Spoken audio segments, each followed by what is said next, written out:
Oke, yang kedua ini ada service inverter. Jadi ini inverternya mereknya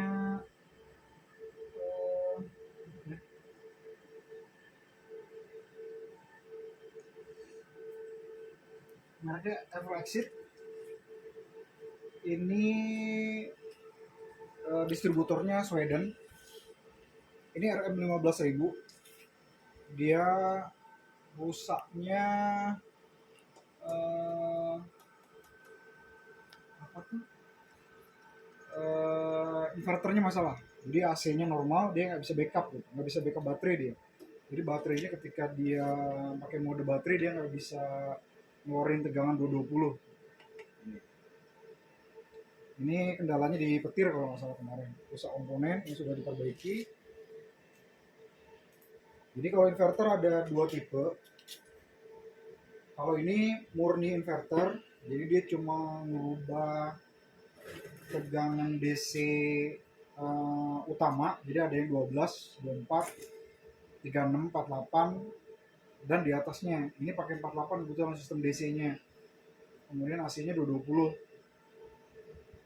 Dia ketika normal, ketika AC normal, dia di bypass AC kita tanpa diregulasi. Kemudian ketika AC fail, baterainya baru masuk ke sistem inverter.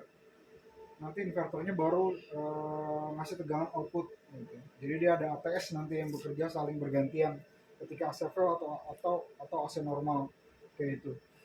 Kemudian yang kedua, inverter ini belum support sistem charging di dalamnya. Jadi dia cuma murni inverter seperti pada umumnya. Kemudian jadi kalau misalnya teman-teman berharap ini bisa bekerja secara mandiri, stand alone, dia nggak bisa. Jadi dia butuh tegangan butuh kompartemen rekti lagi. Nanti dari rekti itu ngecas ke baterai dinaikin ke sini gitu. Jadi dia nggak bisa ngecas baterai. Kalau inverter tipe-tipe tertentu dia sudah include sama charging di dalamnya. Jadi kita nggak perlu lagi panel rekti yang include sama SCR tuh udah nggak perlu lagi.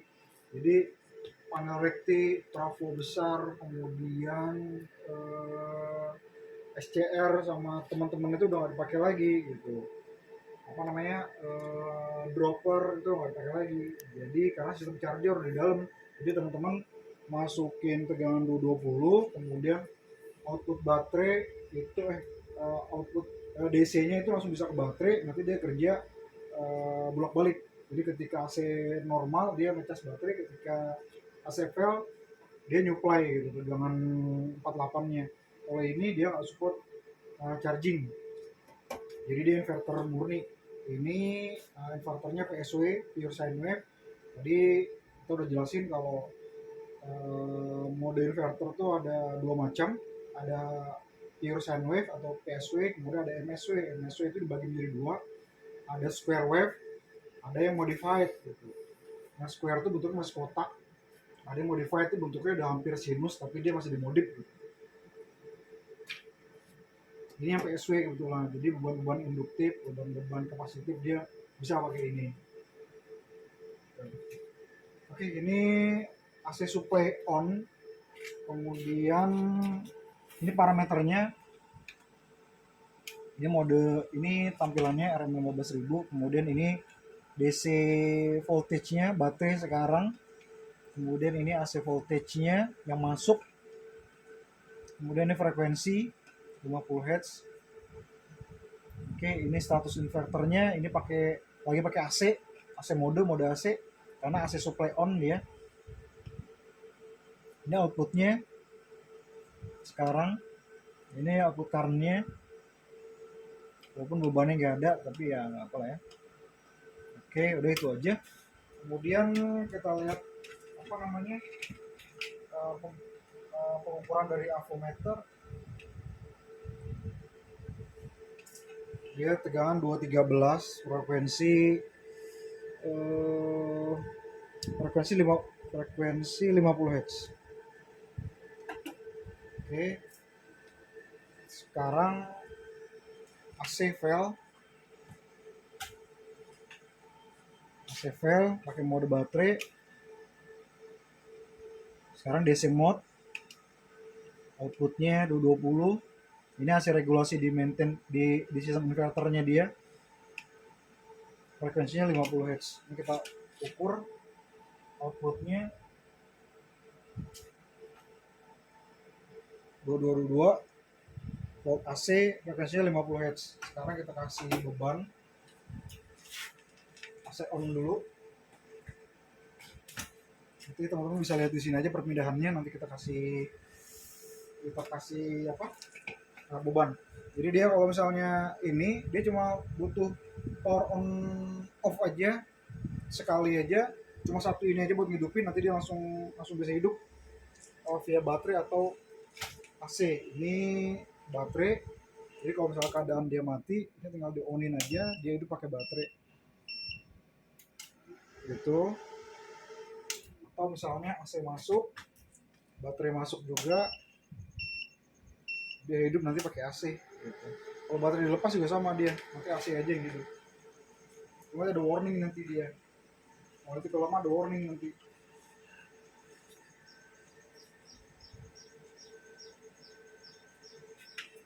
Oke, ini AC normal.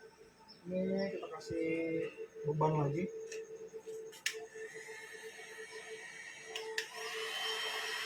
Oke.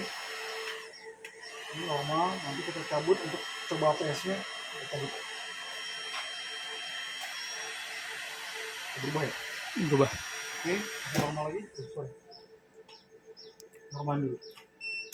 Oke, sorry. Normal dulu, ini normal. Oke, cabut. Oke, ini backup. Colok lagi. Oke, ini normal. Cabut lagi. Oke, colok lagi. Oke. Tadi kalau misalnya kita dengar tuh dia ada perbedaan bunyi ketika AC normal sama AC fail, karena tegangan di sini sistemnya kurang bagus dia. Dia tegangannya nggak nyampe 220, sekitar 210 gitu. Pokoknya ada perbedaannya. Ketika AC normal itu dia lebih kecil putarannya. Ini AC normal, coba AC fail. Cepat ya. Oke.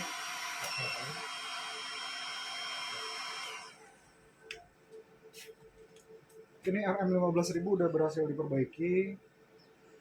Ini untuk servisnya kita garansi selama 1 tahun. Ini jadi teman-teman kalau ada memperbaiki UPS, inverter, atau panel rekti juga bisa. Gitu. Kalau rusak yang nggak terlalu parah kita bisa servis. Tapi kalau rusak udah parah kayak kena petir itu agak susah. Gitu ya. Oke. Satu lagi ini untuk bagian konfigurasi wiringnya, ini jangan sampai terbalik. Jadi ini input DC dari baterai ini minus, yang ini minus, yang sebelah kiri plus, sebelah kanan minus ya. Untuk ini yang untuk baterai ini jangan terbalik, kalau terbalik dia rusak nanti langsung karena dia nggak ada mode auto reverse nya. Oke, ini jangan sampai terbalik. Jadi kalau terbalik langsung rusak dia inverternya. Jadi ini minus RM15000 ya, ini minus, ini plus sebelah sini. Kemudian untuk AC-nya RM15000 tuh dia ada di sisi ini.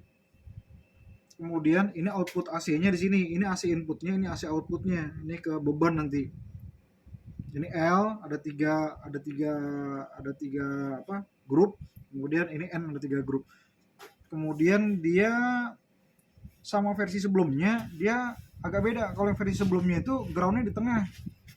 Jadi kalau teman-teman biasa pasang yang versi agak lama, versi berapa tuh ya lupa namanya kodenya tuh.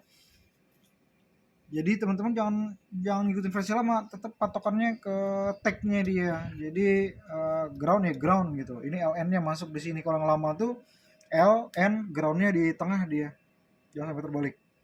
Oke, itu aja sih yang kalau ini buat apa namanya DO-nya, buat auxiliary, buat SCADA kalau misalnya perlu. Itu aja Pak.